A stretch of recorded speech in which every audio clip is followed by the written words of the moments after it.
Hi, welcome to the short tutorial video about DPES tool. DPES stands for Digital Preservation Expert Suite.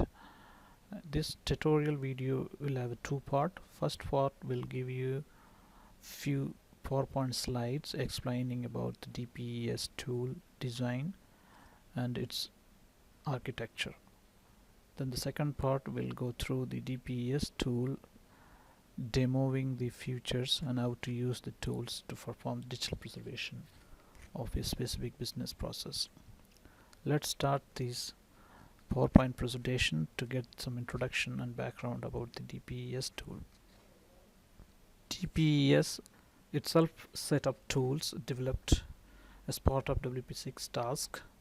It comprises of business process virtualization manager and storage manager, rerun and integration environment, and the simulator testbed. This slide shows you some basic concept about the DPES risk management cycles. We have a context model instance developed as a startup task in any business process preservation within the DPES. Then the context model is fed into the IERM or risk management tool that has a huge knowledge base about the risk associated with any business process. The risk is analyzed within the context model and the business process associated with the context model, and it seeks the mitigation process through the digitally preserving this business process for long-term access.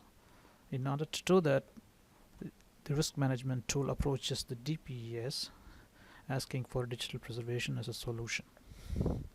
The DPES will do the feasibilities and cost estimation, and then it responds to the IERM request.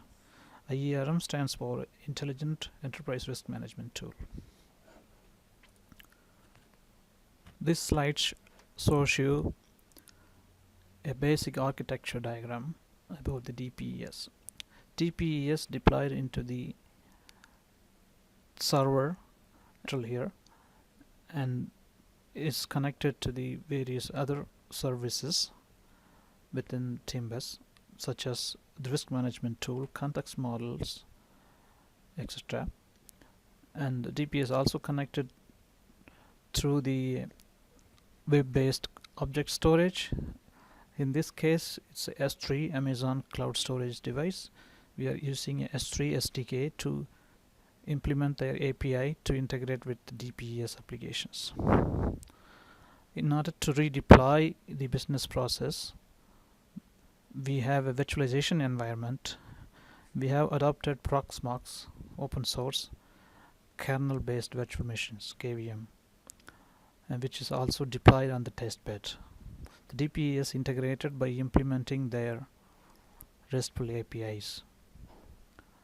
To access the DPES applications, user need to log in to the DPES server through the web browsers.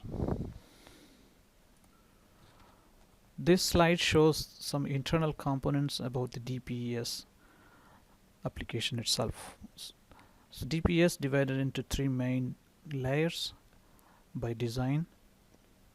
So first layer comprises of UI and service interfaces to interact with the other Symbus services. The UI component provides the basic UI infrastructure for user to interact with the applications. The middle part deal with the business objects such as cost modeling and connecting to the preservation identifier, querying the preservation alternates, feasibility analyzer, application servlet, metadata extraction tools, business process artifact sourcing module, and redeployment managers. The data layer acts as a proxy gateway to the registry and also cloud storage, where the artifacts will be saved for the future access, and the redeployment environment, where the business process will be redeployed and tested. Now this brings the end of the introduction part. Now we will see the tutorial about the actual applications usage.